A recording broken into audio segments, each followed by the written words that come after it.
부위, 네. 고관절 부위를 좀 전문으로 많이 보시는 이순열 교수님을 간단히 양력을 좀 소개하도록 하겠습니다. 그 고대 의대원 정형외과 교수로 계시고 네네. 고대 아람병원의 정형외과 과장을 하셨고 또 통합 근골격학 책임 교수를 지내셨습니다. 정형외과 초음파학교 회장이시고 진단 및 장애위원회 위원장으로 계신 네. 어마어마한 경력을 가신 선생님을 정말 제가 모셨습니다.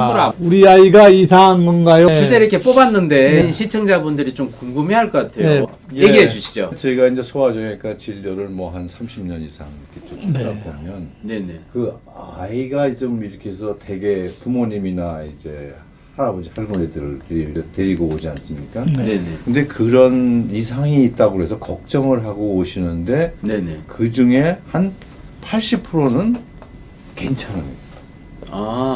애가 이상하다고 생각해서 다 이상하다고. 그러니까 걷는 모습이. 그렇죠. 걷는 모양의 다리 모양이라든지 네. 80%는 정상이다. 80% 이상은 다 이거는 정상이니까 네네. 치료 필요할 특별한 치료가 필요하지 않습니다. 네네네. 그래서 그거에 대한 설명과 네네. 또 그거에 대한 것을 어떻게 설명해 주는 안심시켜 주는 일이 거의 80%다. 그렇구나. 그러니까 실제로 예. 수술을 해야 되거나 네. 이런 상황인 경우는 네. 아주 드뭅니다. 네. 그러니까 이제 대개가 그래서 저희가 하다가도 야 이건 뭐 말만 하다가 끝나네 뭐 이런. 그렇겠네요. 그러니까 그래서 이제 대개가 근데 네. 부모님들은 어떤 경우는 되게 그렇게 듣고도 뭔가 이걸 좀 고쳐줬으면 하는 생각을 정상인데도. 그쵸. 네. 정성에서 전형적으로 좋아지는 건데 그래서 저희가 우려했던 굉장히 우려하는 바는 그런 거를 또 상업적으로 이용하는 사람들이 많아서 그거가 그게 상당히 문제죠. 저희가 우려하는 네. 바가 많습니다. 네. 뭐 예를 들자면 불필요한 보조기 비싼 보조기를 한다든지 네네. 저희가 볼 때 그 보조기 같은 거는 어떤 경우는 저희가 일종의 네네. 유럽에 가면은 중세 시대에 이게 고문기구 같은 게 있어요. 고문기구. 그거랑 예. 똑같은 거예요. 음. 그걸 해서 6개월, 1년을 그렇게 하면 아이고. 그게 문제가 뭐냐면은 혹시 그런 영화 보신 적 있는지 네네. 모르겠어요. 영국 영화인데 네네. 그 영국 그 왕이 말더듬을 하다가 네네. 고치는 킴 스피치인가. 예. 네네. 그 왕이 왜 그 말더듬을 하게 됐냐면은 어렸을 때 다리 이상으로 보조기를 채워놨어요. 그래서 몇 년을 해놨어요. 그때 정신적 충격으로 말더듬을 해가지고 네네. 그걸 하면 뭐가 문제되냐면 애들한테서 이 자기 바디 이미지가 자기는 안 좋다고 느껴지는 거예요. 나는 장애가 있구나, 열등하구나. 그것이 나중에 영향이 있더라라는 보고가 있기 때문에 네네. 그걸 이렇게 함부로 하는 게 아니거든요. 그래서 네네. 저희가 이제 어쨌든 그런 것들이 있기 때문에 굉장히 지금 저희 소아정형외과 의사들은 그런 문제에 대해서 굉장히 좀 막 항의도 하고 막 하는데 네네. 근데 실제로 많이 그걸 해가지고 오기도 하고 이거 해야 됩니까라고 하는 사람들도 많아요. 근데 어쨌든 네네. 제가 오늘 말씀드리고 싶은 거는 이제 아기 때 문제, 가장 흔한 문제, 가장 우려하는 문제. 네. 그리고 이제 걷기 시작할 때 걷는 게 이상한 거하고 다리 모양이 이상한 거에 대해서 간단히 좀 말씀드릴게요. 네네. 일단 뭐 굉장히 중요한 얘기네요. 예, 걷기 전에는 이제 아까 결국 초음파가 굉장히 중요한 역할을 하는 이제 걷기 전에 생후 네네. 3개월 정도에 보면 이제 이렇게 다리가 네네네. 이게 길이 차이가 네. 있고 다리가 한쪽이 짧고 길고. 그러네요. 피부 주름이 이렇게 이상하게 이렇게 그러네. 차이가 있네요. 어, 그렇게 그러네. 세워보면 무릎 높이가 차이가 다르고. 또 이렇게 기저귀를 채우려다 보면 한쪽이 덜 벌어지고 이럴 때는 뭐 잘 아시다시피 야, 근데 이걸 집에서는 판별하기 힘들 텐데. 그죠? 아니 근데 요새 어머니들나 네네. 저는 굉장히 예민하고 그렇죠. 그래서 병원에 얼마나 하네 보니까. 병원에서 네. 모르는데 엄마가 기저 기저귀를 이렇게 그렇지. 예. 안 벌어지는 건 이런 건 진짜 발견합니다. 그러네요. 그러니까 그렇구나. 그런 어머니가 발견해주면은 아주 저희는 좋은 일이죠. 자. 이런 경우가 뭐냐면은 네. 우리가 고관절 발달성 이형성증의 일대 이런 소견이 보인다는 거죠. 비정상적인 거네요, 그러면? 네네. 그렇죠. 어. 근데 이런 게 이제 고관절 옛날에는 고관절 선천성 고관절 탈구라는라고 이름을 붙였는데 이름이 이렇게 바뀌었습니다. 네. 양성증으로. 예, 왜냐면은 탈구가 아니고 완전 탈구인 경우도 있지만 아탈구도 있고 또 이게 이형성이라고 그래서 네. 성장이 좀 덜 된 경우 음. 이런 경우도 있고 이게 신생아 때, 즉 태어났을 때 꼭 있는 게 아니거든요. 네네. 그때는 발견 안 되다가 나중에 2개월, 3개월 때 나타나기 시작하는 경우가 많거든요. 아. 그래서 이제 이름을 바꿨습니다. 1990년대에. 네네. 그러면서 이게 문제는 뭐 특히 유럽 쪽에서는 이게 굉장히 흔해서 네네. 이 란셋에서 뭐라고 표현했냐면은 이거 진단을 놓치는 것은 재앙이다. 아. 지금 네. 이게 굉장히 큰 이슈입니다. 네네. 왜냐하면 소아과 선생님들이 혹시 이걸 놓치면 그렇죠. 그 큰일이네. 왜냐하면 탈구된 게서 이게 6개월, 1년 있으면 그게 어떻게 되겠어요? 그래요. 아, 근데 이게 고칠 수 있는 상황인데도 그렇죠. 아예 나중 되면 3개월 고칠 수 전에만 진단을 하면 음. 치료가 굉장히 간단해지는 거예요. 아. 그러니까 수술도 필요 없고 네네. 그냥 이렇게 보조기처럼 이렇게 끈으로 된 걸 채워주면 네네. 그냥 대다수가 잘 치료가 되는데 네네. 6개월, 1년 지나면 그때는 수술을 해야 되고 기부스를 6개월 해야 되고 아이고. 그렇게 해놔도 네네. 결과가 좋죠. 결과는 어. 안 좋아요. 이렇게 인공관절을 하게 되면. 아이고 아. 어린 나이에. 오. 그러니까 네? 그렇구나. 되게 아니 바로는 아니고 네네. 30살, 40살에 이걸 해야 돼요. 그렇구나. 그러니까 그래서 이게 이제 음. 재앙이라고 이제 그렇게 네네. 부르는 거죠. 네네. 근데 이런 거는 어떤 사람이 잘 생기냐면은 이제 아기가 이 브리치라고 그래서 거꾸로 있다든지 그 뱃속에서 이렇게 아기가 이렇게 그렇죠. 거꾸로 있지 않고 옆으로 이렇게 아. 다리 쪽으로 나온 애들. 아. 되게 그런 애는 잘 생긴다는 거예요. 아. 그리고 이제 그런 엄마 아빠 뱃속에서의 포지션이 그렇다는 얘기죠. 예, 그리고 엄마가 초산인 경우 그러면 자궁이 탄탄하고 그러면 또 이렇게 한쪽은 눌려서 아. 이 여아한테 많고 진짜 특히 조해야 될 것이 네네. 이 미국의 나바조 인디안이라는 사람들에서 이 빈도가 수십 배, 수백 배가 높아요. 그렇군. 그래서 왜 그런가 뭐지? 연구를 했더니 네네. 이 소아들링이라고 아기를 얘네들은 이동하기 때문에 이분들은 아기를 이렇게 어떻게 되냐면은 꽁꽁 묶어서. 이렇게 길쭉하게 해서 이렇게 꼬매 이렇게 다리를 피해서 네네네. 그런 자세로 있으면 탈구가 탈구가. 잘 생겨요. 아. 그래서 미국에서 네네. 소아들링이라는 게 소아과 의사들이 이렇게 해서 신생아 때 이렇게 애를 쌓아놨어요. 네네. 왜냐하면 저러면 애가 잠도 잘 자고 성격도 애가 오. 좀 이렇게 좀 편안해하고 그래서 저런 걸 소아과 학회에서 권장해서 했더니 네네. 갑자기 빈도가 확 올라간 거예요. 아. 탈구의 빈도가 그래서 왜 그러나 했더니 이런 거요. 그래서 이렇게 하면 안 된다. 꼭 이렇게 다리 밑에는 삼각형. 이렇게 벌려서 다리가 잘 움직일 수 있게. 그래서 좋은 소아들링이라는 걸 저희가 발견해가지고 이제 미국 이 소아들링. 역학조사로 밝혀진. 그렇죠. 한국은 왜 적죠?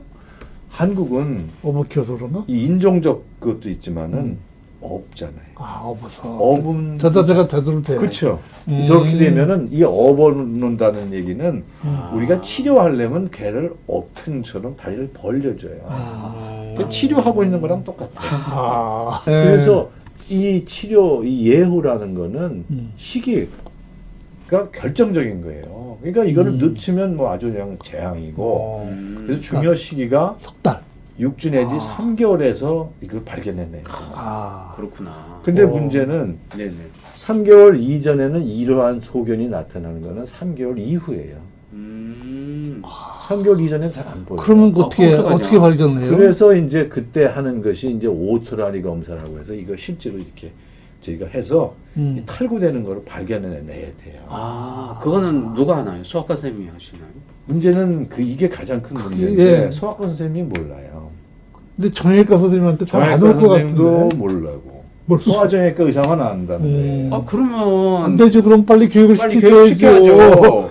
그런 정년하기 전에 빨리 교육시켜야죠. 그래서 이제 저희가 뭐 소아정형외과 연수 강좌를 하면은 제가 이 DDH 이거 막 20년을 했는데 하여간 소아과 선생님들이 요즘은 최근에 관심을 갖기 시작해요. 문제는 자신이 없어 하고 네. 그래서 이제 초음파가 필요한데 이게 문제점이 뭐냐면은 저가 30년을 했어도 네. 이건 누가 확신할 수 있나? 왜냐면 아. 이게 초음파로 보이는 대퇴골두의 사이즈예요. 1.5cm요? 그러니까 저희의 요 손가락 두 번째 손가락보다도 작아요. 아. 그런 것이 요것이 고관절 피부에서 우리가 느껴서 요게 한 1, 2mm 빠지는지 아니는지. 그러니까 느낌으로 알아야 돼요? 느낌을 알아야 된다. 아이고 아이고야, 이거 어떻게 알아요? 그러니까 그게 문제점이 많은 경험이 필요하네. 실제로 그리고 또 신체 검사에서 전부 100% 비정상으로 발견되지도 않아요. 그러니까 50%밖에 안 보이더라. 아. 초음파로 보면은 다 보이는데 50%밖에 안 보이더라. 아니 3개월 전에 저 초음파를 하는 애기가 몇이나 돼요. 그래서 아니 네. 유럽에서는 그래서 모든 애기 즉 유럽 중에 전체는 아니고 음. 오스트리아, 독일 이런 데는 다 100% 초음파로 검사를 합니다. 신생아는 누구든지 다 초음파 초음파 검사를 해요. 그 국가에서 비용을 지불하는 그렇죠.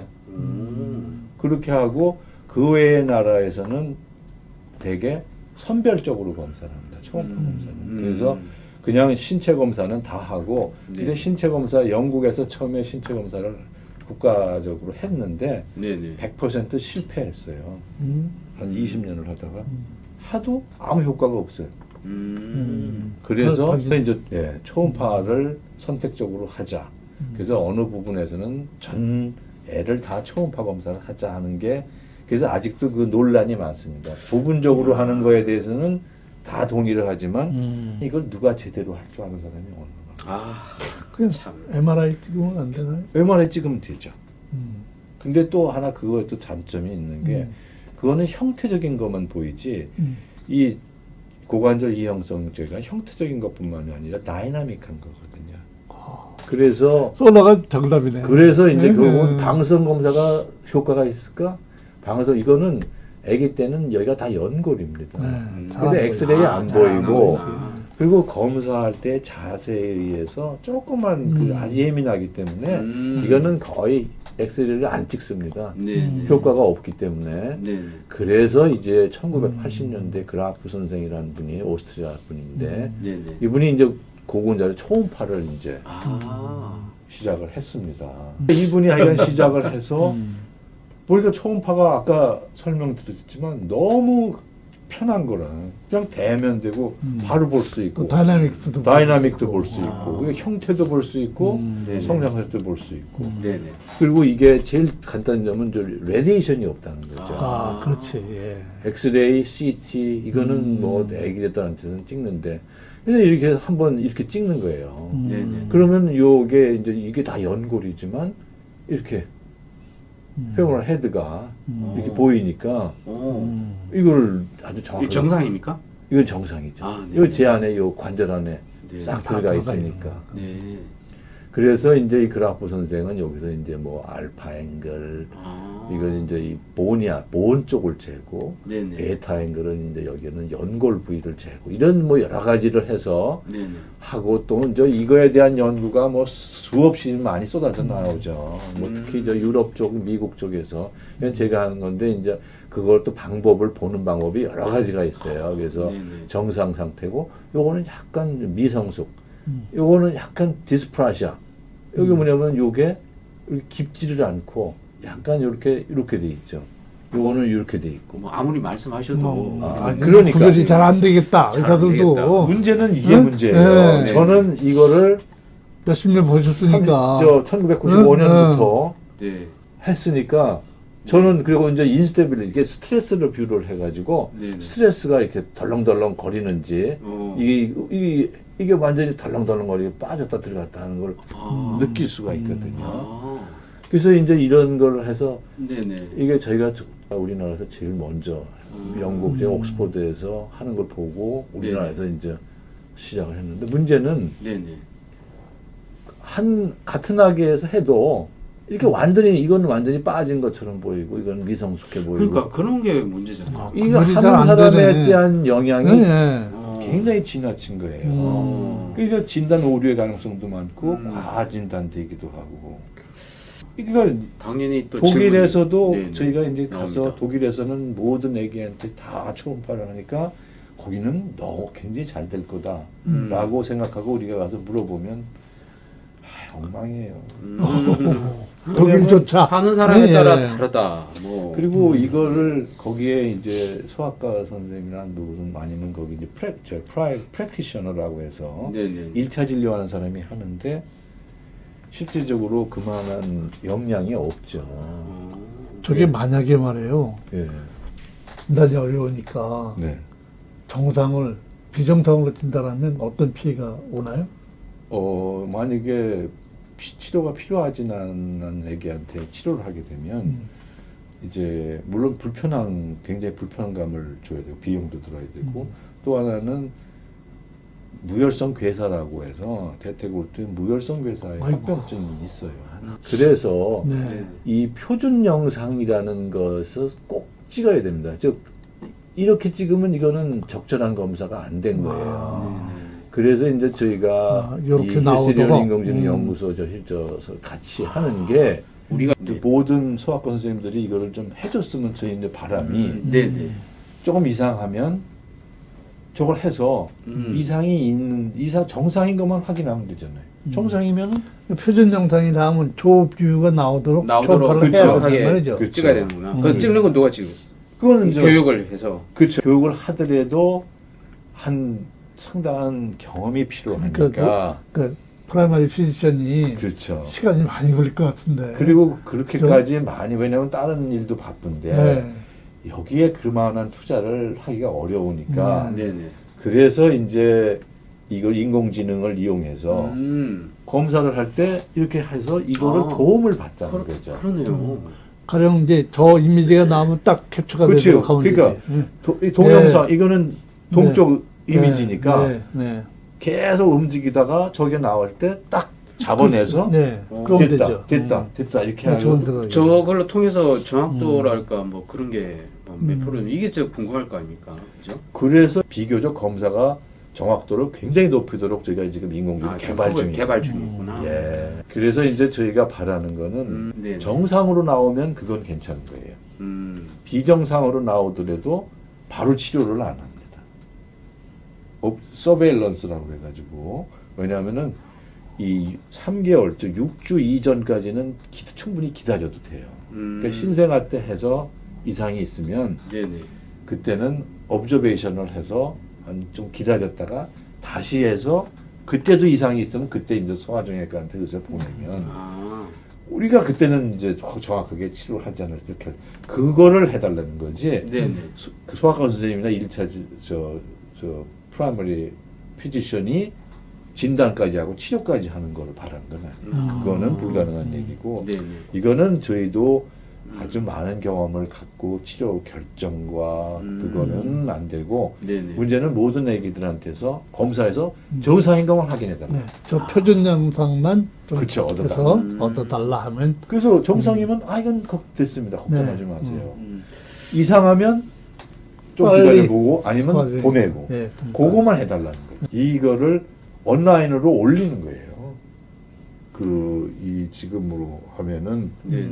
이 검사와 동시에 위로 올라가면 인공지능이 그거를 체크를 해서 아. 그거를 화면을 딱딱 잡아서 그거에 대한 해석까지 해가지고 이렇게 나오게 하자. 이렇게 그럼 하는 굳이 이제 교수님 안 찾아가도 그렇죠. 정형외과 1차 찾아가도 의료기관에서 네. 해결을 하고 이상이 아. 있다고 하는 경우 그거를 찾아내자는 거죠. 네. 그거를 정확도를 높여서 네네. 그거를 이제 그때 이상이 있는 경우는 이제 소아정형외과 의사한테 보낸다.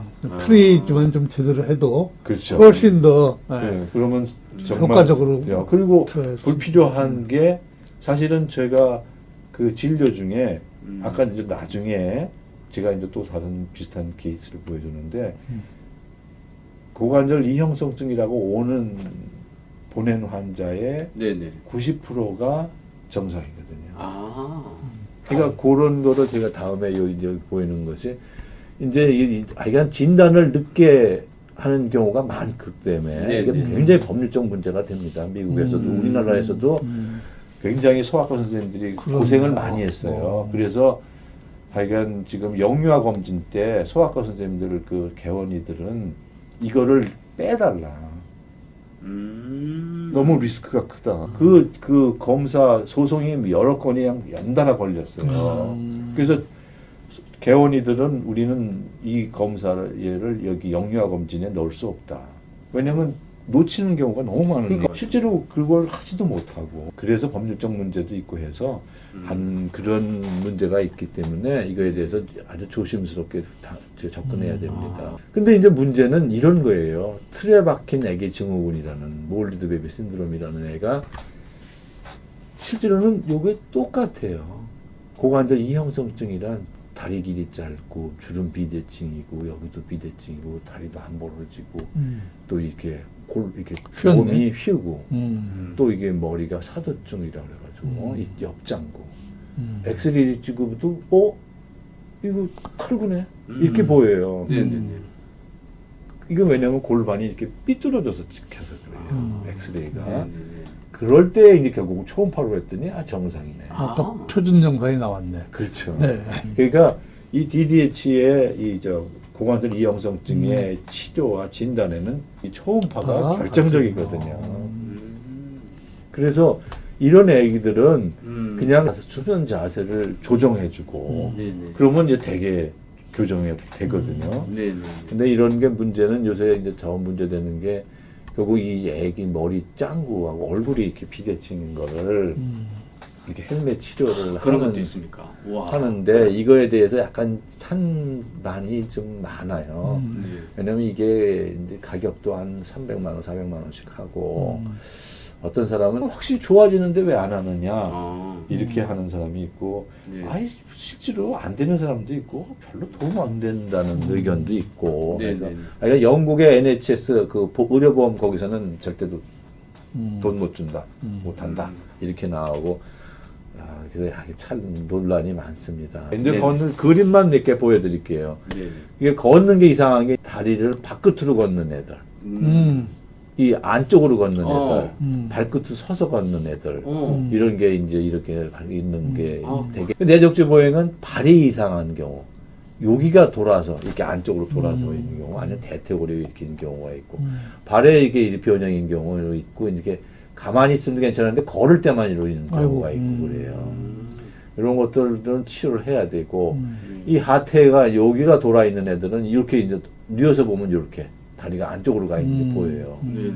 이게 심한 경우는 대개 교정이 4세 때는까지는 괜찮은데 5세, 6세 때도 이러면 수술도 합니다. 그리고 이제 이렇게 W로 앉는 애들 이 뼈가 대퇴골이 돌아서 있는 경우예요. 그럼 이 다리가 엎드려서 보면 이렇게 확 벌어지거든요. 그런 이런 애들도 심한 경우. 아주 근데 이렇게 수술까지 하는 경우는 100명 오면 2~3명이라고 생각하시면 네. 대개는 그냥 좋아진다고 봅니다. 네. 다리가 이렇게 발끝을 벌리고 있는 건 평발인 경우. 아니면 또 여기도 종아리가 그런 경우, 대퇴골이 그런 경우. 이 평발인 경우는 이제 이렇게 아주 심한 경우, 이것도 대개는 수술을 안 하지만 아주 심한 경우, 불편한 경우, 거리 오래 못 걷거나 애가 아파하거나 그러면 8세 이후 정도면 이렇게 납작하죠. 수술해서 이렇게 펴지고. 아치를 만들어주네. 예, 아치를 만들어주고 뒤꿈치가 휙 돌아가 있는 거를 똑바로 펴주게 됩니다. 이것도 이제 심한 경우라면 이렇게 이것도 이렇게 수술해가지고 돌릴 수도 있고. 발끝으로 걷는 경우는 꼭 병원에서 진찰을 받아보셔야 돼요. 대개는 뇌성마비인 경우가 제일 많고 네. 아니면 이제 다른 신경계 이상인 경우. 그렇지 않고 정상일 때는 이제 원발성 발끝 보행이라고 해서 이건 이제 진찰을 해보면 압니다. 그래서 이런 경우는 6세까지는 그냥 놔둡니다. 근데 이제 6세 이상 되면 너무 눈에 띄니까 뭐 수술도 하는 경우도 있고.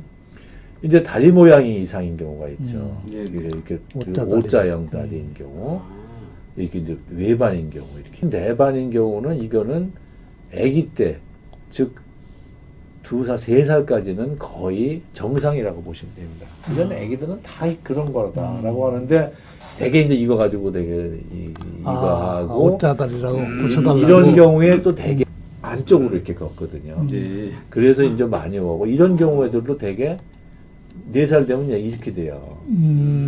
이게 정상적인 성장 과정이거든요. 4세 때는 이렇게 제일 이렇게 됐다가 다시 정상으로 똑바로 집니다.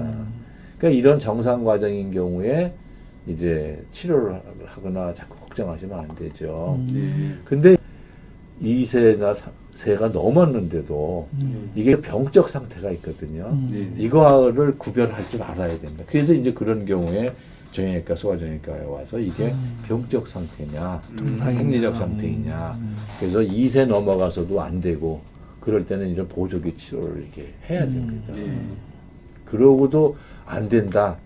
안 되면 역시 이제 수술을 하는 수밖에 없어. 이런 경우에 안 돼, 4세인데도 안 된다. 그러면 이렇게 이제 수술을 해서 뼈를 이렇게 잘라서 이렇게 하는 경우, 외고정기를 하는 경우도 있고. 문제는 그렇게 심하지 않고 괜찮다가 8살, 9살 때부터 또는 10살 때부터 이렇게 나타나는 경우가 있어요. 아, 그래요? 그런 경우에는 이 성장 조절을 할 수가 있습니다. 그래가지고 이렇게 이쪽을 못 자라게 하는 거예요. 이렇게 못 자라게 되면 어떻게 돼요? 이쪽만 자라니까 이렇게 됐던 것이 이렇게 또 조정이 좀 펴지는 되는구나. 거예요. 그래서 제가 이제 저 부모님들한테 꼭 저 추천드리고 싶은 거는 성장 끝나기 전에 그럴 때는 아주 수술이 간단합니다. 그리고 피부 상처도 없이 그냥 여기 겉에서 이렇게 나살 하나 박아주면은 한 6개월, 1년이면 그냥 똑바로 펴져요. 그런 다음에 요거 다시 빼주면 제거하니까? 되거든요. 좋은 방법이네. 그리고 이제 문제는 성장이 종료가 되는 16살 되면 네네. 그러면 이제 이렇게 큰 수술을 해야 되죠. 뼈를 잘라서 펴줘야 이렇게 해야 되네. 돼요. 펴줘야 되는. 그런 수술. 그래서 네. 제가 꼭 말씀드리고 싶은 거는 한 10살 요럴 때 그리고 이게 똑바로 다가도 10살, 11살 때 확 이렇게 꺾어지는 애들이 많아요. 우리나라 애들 중에. 그때는 요 놓치지 말고 해줘라. 병원을 가서 하면 아주 정말 일자 똑바로 될 수 있는데 그리고 키도 커져요. 이렇게 된 게 똑바로 펴지니까. 그러니까 네. 그거를 야. 저는 꼭 추천드리고 싶습니다. 그래서 아주 뭐 심한 경우에는 뭐 16살 때 이렇게 수술을 하는 경우도 있죠. 또 이렇게 X자형 다리인 경우에도 이렇게 나사 박으면 아주 쉽게 해주고 그리고 아니면 아주 어린 경우에는 이런 프레이트도 해주면 수술이 훨씬 간단하네요. 그렇죠. 그죠? 그 시기를 네네. 시기를 놓치면 복잡한 큰 수술을 수술을 해야 이렇게 되니까. 큰 수술을 해야 네. 되고 이거는 정말 고생하거든요. 그렇죠. 상처도 네. 있고 또 이건 뭐 한 달 정도는 뭐 누워 있어야 되고 그리고 이거는 뼈를 자르는 수술이니까 그러니까. 리스크 그 의도는 훨씬 크고 네. 근데 이런 거는 너무 간단하거든요. 네. 그리고 이거는 수술하고 그냥 그 다음날 걸어 다닐 수 있으니까. 네. 그래서 저는 요거는 조금 뭐 다리 휜 애들은 그거를 놓치는 거는 너무 안타까운 일인 것 같아요. 알겠습니다. 마무리할까요? 이제. 네. 네. 오늘 여러 가지 네. 아이들 다리 모양 이런 네. 걸 가지고 좋은 얘기 많이 다루었네요. 저도 방송 끝나고 집에 가서 손자. 손자부터 살펴봐야 되겠네요.